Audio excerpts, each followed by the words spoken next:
मसीह यस्सु के बाबरकत नाम में आप सबको सलाम। मेरा नाम पास्टर इस्लास और UUNN पाकिस्तान के प्लेटफॉर्म से मैं एक बार फिर आपकी खिदमत में हाज़िर हूँ। मेरे अजीज़ों, आज का जो मेरा उन्वान है वो है कि हमारे चंदे, हमारी दायकियाँ, इनका हम क्या करें।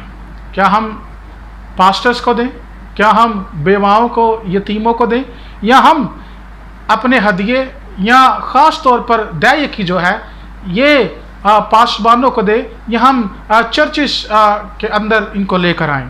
ये बड़ा ख़ास और हसास मौजू है। इस पर मैं आज मुख्तसर वक्त में बात करना चाहता हूँ।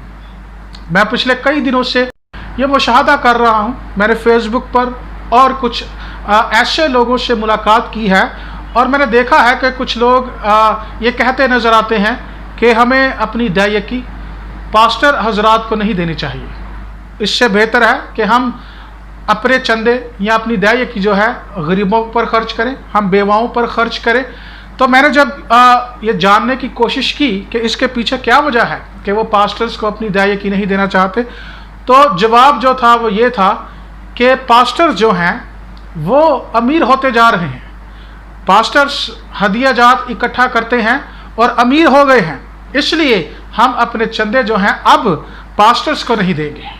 तो मैं काफ़ी देर इस बारे में सोचता रहा और उसके बाद मेरे दिल में ये आया कि क्यों ना इस पर हम एक पैगाम रिकॉर्ड करें, ताकि हम सब जान सकें कि असल में इस सोच के पीछे कौन सी सोच काम कर रही है। क्या ये दुरुस्त है?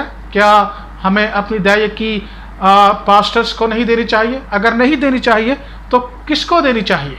आइए आज हम इस पर बात करेंगे। हम पैदाइश की किताब उसका 14वां बाब और उसकी 19वीं और 20वीं आयत खुदा के कलाम में से पढ़ेंगे। खुदा के कलाम में लिखा है, और उसने उसको बरकत देकर कहा कि खुदा ताला की तरफ से जो आसमान और ज़मीन का मालिक है, अब्राहम मुबारक हो, और मुबारक है खुदा ताला जिसने तेरे दुश्मनों को तेरे हाथ में कर दिया। तब अब्राहम ने सब का 10वां हिस्सा उसको दिया। खुदा का कलाम पढ़ा सुना जाना हम सब के लिए बाइस बरकत हो। मेरे अजीजों, बाइबल में बाज़ाब्ता तौर पर हमें दायकी का जो आगाज़ है या कंसेप्ट जो है हमें पैदाइश की किताब और उसके 14वें बाब में नज़र आता है। जब अब्राहम ने सालम के बादशाह को, मलके सदक को अपनी सब चीज़ों का 10वां हिस्सा दिया, यानी उसने दायकी जो थी एक काहन के स्पुर्द कर दी। ये खुदा के कलाम में दायकी देने का आगाज है। और ये बात गौर तलब है कि दायकी का आगाज जो है या इसका ओरिजिन जो है ये किसी रवायत से नहीं आया या किसी और ट्रेडिशन से नहीं आया, बल्कि ये बाइबल मुकद्दस से आया है। बाइबल मुकद्दस हमें साफ तौर पर बयान करती है कि अब्राहम ने अपनी सब चीज़ों का 10वां हिस्सा जो है वो मलके सदक को दिया, यानी मलके सदक जो बादशाह भी था और काहिन भी था, और काहिन के लिए ये रवा था कि वो दायकी को रिसीव करे। लेकिन इससे पहले, बहुत पहले हम काइन और हाबल से भी इस बात को जानते हैं कि जब आदम और हवा ने गुनाह किया तब इंसान महज आदम और हवा की फैमिली ही ज़मीन के ऊपर मौजूद थे। वो हमें हदिये देते नज़र आते हैं। वो जब कुर्बानी लेकर खुदावंद के हुजूर पेश होते हैं तो हम जानते हैं कि हदिये और कुर्बानियाँ या दायकी जो है ये बहुत पहले से है। बहुत पहले से ही खुदा चाहता था कि उसके हुजूर हदिये लाए जाए। तो मेरे अजीज़ों, ये जो सोच आजकल गर्दिश में है, काम कर रही है, ये असल में एक अबलीसी सोच है। इसका मतलब ये है कि ऐसे लोग जो ये चाहते हैं या ये कहते हैं कि दायकी पास्टर्स को नहीं देनी चाहिए, तो इसका मतलब ये है कि वो एक पासबान को या जो खिदमत गुजार हैं वो उनको गरीब देखना चाहते हैं। वो चाहते हैं कि पास्टर जो है वो एक ऐसी शख्सियत का मालिक हो जो बदहाल हो, जो गरीब हो, जिसके पास रुपए पैसे की किल्लत हो। हम उसे अपने हदिये नजराने ना दें। अगर हम ऐसा नहीं करेंगे तो इसका दूसरा मतलब यही है कि हम चाहते हैं कि पास्टर्स जो हैं वो बदहाल नज़र आए, वो तरक्की ना करें, वो हमें फाइनेंशियली ग्रो करते नज़र ना आए।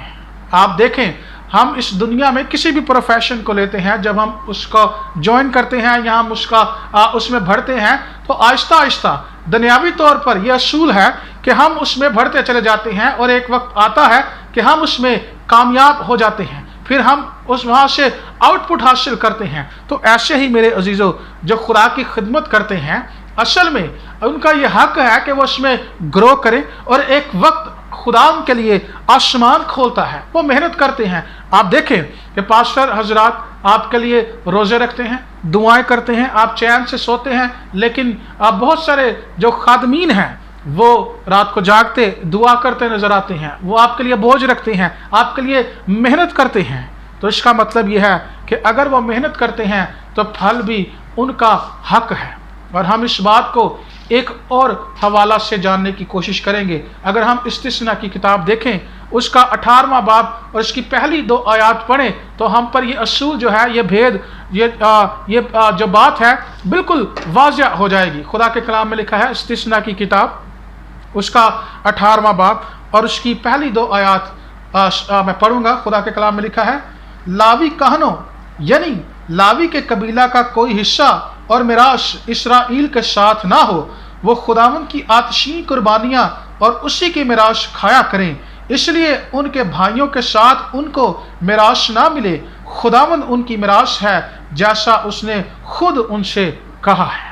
یہاں پر میرے عزیزو اس کا پس منظر یہ ہے کہ جب 12 قبیلوں کو زمین بانٹی گئی، میراث دی گئی، تو لاوی جو تھے انہیں کسی قسم کی زمین نہیں دی گئی، بلکہ ان کے لیے حکم یہ تھا کہ یہ قربانیوں میں سے جو قربانیاں خدا کے حضور گزرانی جائیں، جو دوسرے قبیلے قربانیاں لے کر آئیں، یہ انہی میں سے کھایا کریں، ان کی میراث وہی قربانیاں ہوں۔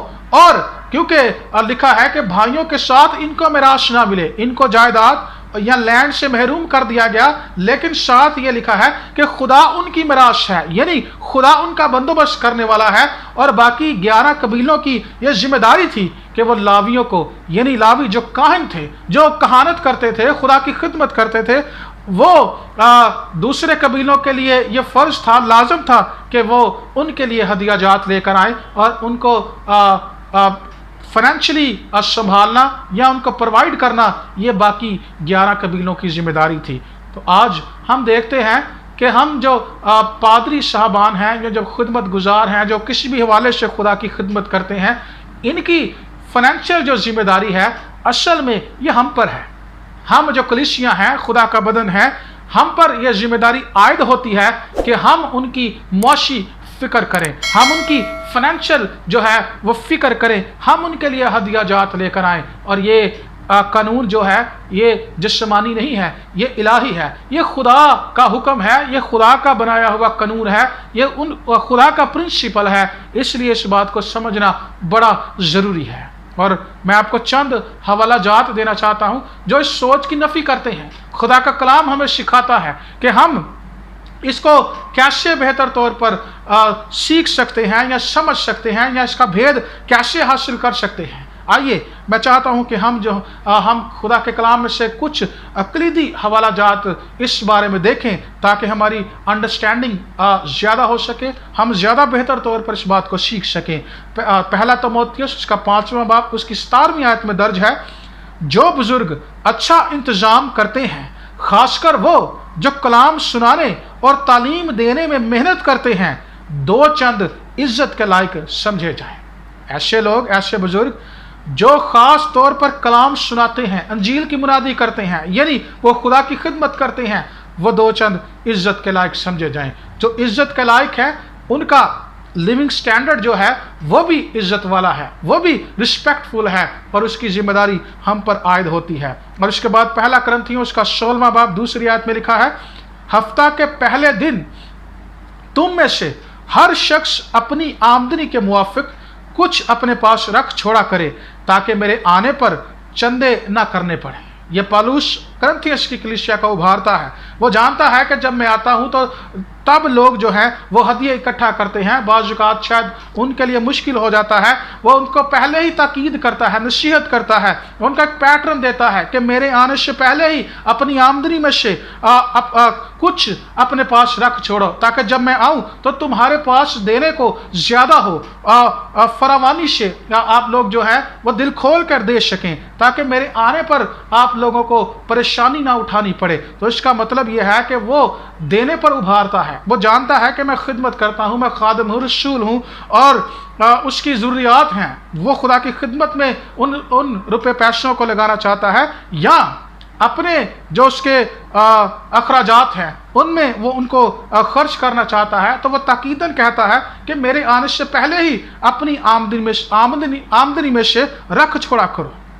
और उसके बाद गलतियों उसका 6वां बाब उसकी 6ठी आयत में हम देखते हैं, कलाम की तालीम पाने वाला तालीम देने वाले को सब अच्छी चीज़ों में शरीक करें।